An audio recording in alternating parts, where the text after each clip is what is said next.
everyone, and welcome back to the Sedona International Film Festival, where we're celebrating our 25th anniversary. We are coming to you live from the Sedona Rouge Hotel. I'm Carol Kahn, and we would like to thank our sponsors, Sedona Rouge Hotel and Spa, Black Magic Design, and Digitech. Thank you for being with us this year, celebrating our 25th anniversary. And I'd like to introduce you to Richie Adams with the film American. Welcome. Thank you. It's good to be here. Yeah, but this is what, round two that you've Yep. been at the festival? Mm-hmm. Yes. I was here with another film, a feature film called Una Vida, A Fable of Music in the Mind in 2015, where we were blessed to win the Audience Award for feature drama. So Awesome. it's great to be back in Sedona, and out of all the festival going experiences, this is one of the most I think filmmaker friendly. You guys just take such good care of us, and the audiences are so excited to see the films. And actually, I've kind of kept in touch with some folks from the 2015 festival that come out each year for the fest, and saw them at our screening yesterday. So that was really, really neat.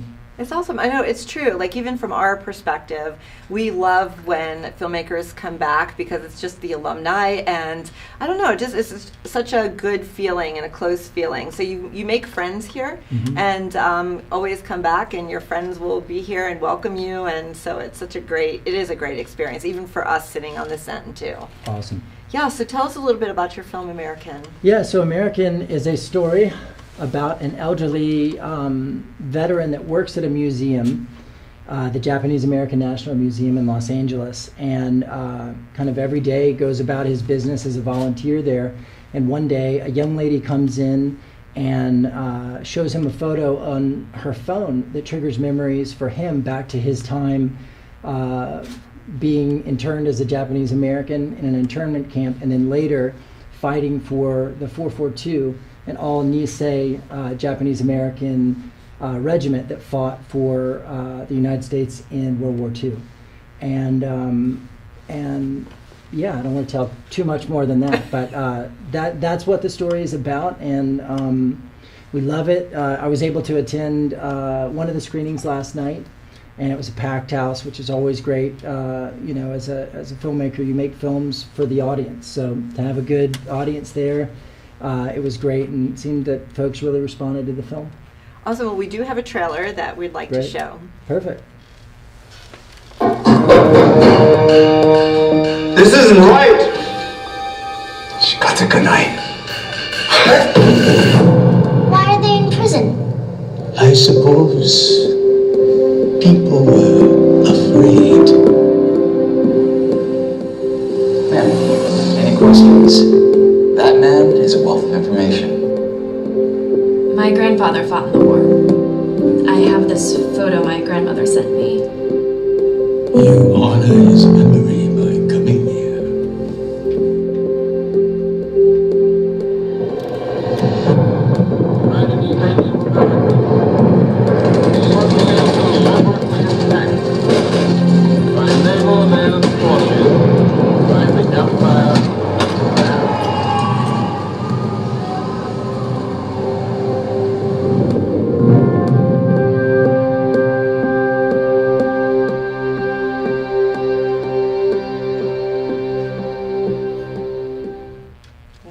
I got goosebumps. Oh, right on. When she handed the phone, I just was like, wow.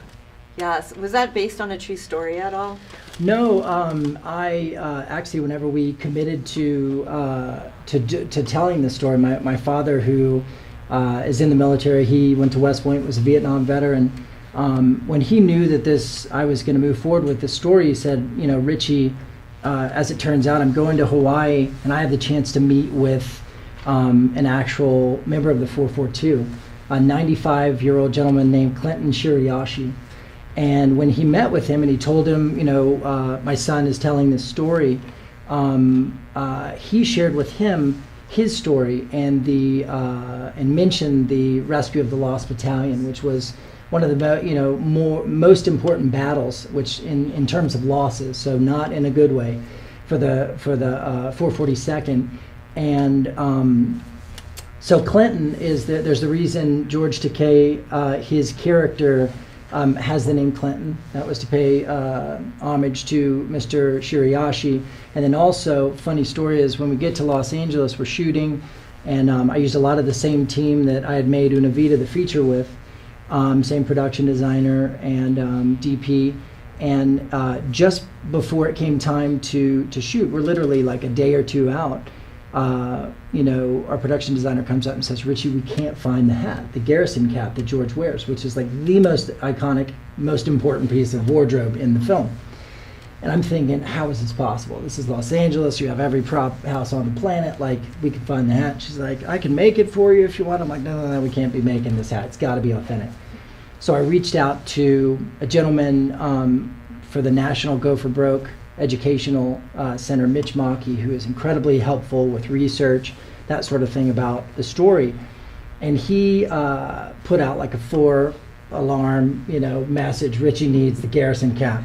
And within 30 minutes, I get a call from Tracy Secchi, and she says, I understand you need a cap, and I'm willing to let you use my father's, but I would love it if you would come meet him. He's at the Veterans home in Los Angeles off of Wilshire. And I said, absolutely, I'll be there in like 15 minutes, which LA time's like 35 minutes. But so I drive across town, I get to meet him, and his name is Don Secchi.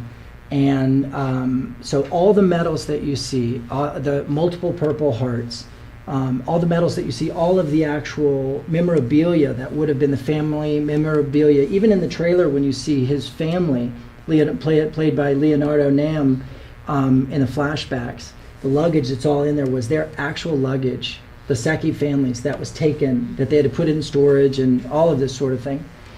And so that's the cap that's used. And it's funny, another military side, I said, Dad, he's got multiple Purple Hearts.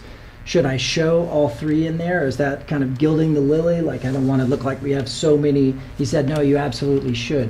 Because if you've been given 3 Purple Hearts, that doesn't mean that you were shot or wounded 3 times on one battle. That means that you were wounded on 3 unique times, different times. And one of the big, life-changing experiences for Don is he lost his arm in the rescue, or 3 days after the rescue of the Lost Battalion, which he actually was in that battle. So it was really powerful to be filming. We filmed out in at Sky Ranch in Los Angeles, and which is actually where they filmed Westworld, which is where Leonardo Nam is a character on Westworld. But to have Don there on site where we're doing this reenactment, kind of recreation of the rescue of the Lost Battalion, and those young actors could go up and ask him questions. What would it have been like if I'm down low in the trenches, this sort of thing. And it was powerful, really, really powerful to have him on set. I wish Clinton could have come, but he was in Hawaii. Oh, wow. So in doing a film like this, there's always some kind of learning curve that comes out of it. And it sounds like that you captured an essence of something that you didn't even know about going into the film. Yeah. What was that? Well, not being Japanese American, that was, I knew that if I took on this story, there'd be a tremendous amount of research. And as a filmmaker, you certainly don't have to know everything about every story that you would tell. But your mission, or at least my mission in that regard, is to honor and due respect to the stories of lives and folks that I sometimes don't know anything about. And so there was a lot of research and getting in to understand. Whenever George first committed to coming on board, some of the stuff I had written, he said, Richie, this, we would never say this because that wasn't the way. I'll even say this. I said Japanese internment camp. And George says, let's make a correct distinction here. It's not a Japanese internment camp. It's a Japanese American internment camp. We were Americans. And I was like, okay, wow, that's a good point. And I feel terrible that I even had that, but that's one of those, I'm from Louisiana. There's not a lot that we learn about this dark chapter in history, and so many people that came up to me, a lot of the crew, on set said, Richie, I had no idea this even happened, and I think there's a lot of Americans that have no idea that this even happened. And there's a poignant kind of epilogue that happens at the end of the film that it speaks to the incredible loyalty that these Japanese Americans, some of them who were interned in internment camps, they had to sign a loyalty questionnaire. That was probably one of the big eye-opening things, where there was a question that said, will you swear, commit your allegiance to the United States of America and forswear your allegiance to Japan in order to fight, in World War II?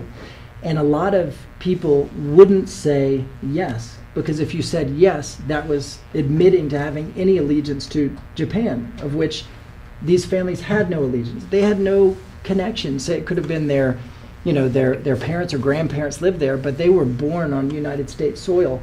So they were just as angered when this happened.